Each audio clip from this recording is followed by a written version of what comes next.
ట్రిప్‌కైతే ఇదే last video. ఇదొచ్చేసి Pamba bridge. రామేశ్వరానికి కనెక్షన్ అనమాట. అంటే సముద్రం మధ్యలో నుంచుంటది బ్రిడ్జ్ ఇది. మనకు కనిపిస్తుంది మొత్తం సముద్రమే అనమాట. సో, సముద్రం మధ్యలో రోడ్డు బేసిక్‌గా.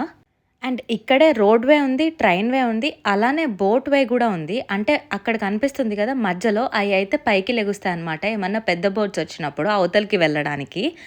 వ్యూ మాత్రం అద్దిరిపోయింది నిజంగా. ఇక్కడ నుంచొని ఎంతసేపైనా అలా చూస్తూ ఉండిపోవచ్చు సముద్రంకి. అండ్ వాటర్ కూడా చాలా క్లీన్‌గా, ప్యూర్‌గా ఉన్నాయి. అసలెక్కడ ప్లాస్టిక్ గానీ ఇలాంటివి ఏం లేవు. అందుకనే వ్యూ కూడా అద్దిరిపోయింది. ఇక అలా ఇంటికైతే రిటర్న్ అయ్యాము. ఇంటికి కాదు బేసిక్‌గా వచ్చే దారిలోనే శ్రీ రంగనాథ్ టెంపుల్ ఉంది. సో, అది కూడా చూసుకొనొద్దామని చెప్పి అటు బయలుదేరాము. సడన్ ప్లాన్ అనమాట. అసలనుకోలేదు. వచ్చేటప్పుడు దారిలో Shri Ranganath temple left side అని చూపిచ్చింది. సో, అనుకోకుండా కార్ లెఫ్ట్ తిరిగిపోయిందనమాట. జస్ట్ 5 కిలోమీటర్సే రోడ్ మీద నుంచి. అందుకనే చూసి వెళ్దామనొచ్చాము. వచ్చేసరికి మెయిన్ టెంపుల్ అయితే క్లోజ్ అయి ఉంది. బట్ ఈ టెంపుల్ చూడ్డానికి నాకు తెలిసి ఆల్మోస్ట్ 4-5 అవర్స్ స్పెండ్ చేయాలి. మేమైతే మొత్తం అంతా ఎక్స్‌ప్లోర్ చేసొచ్చాము. చాలా బావుంది.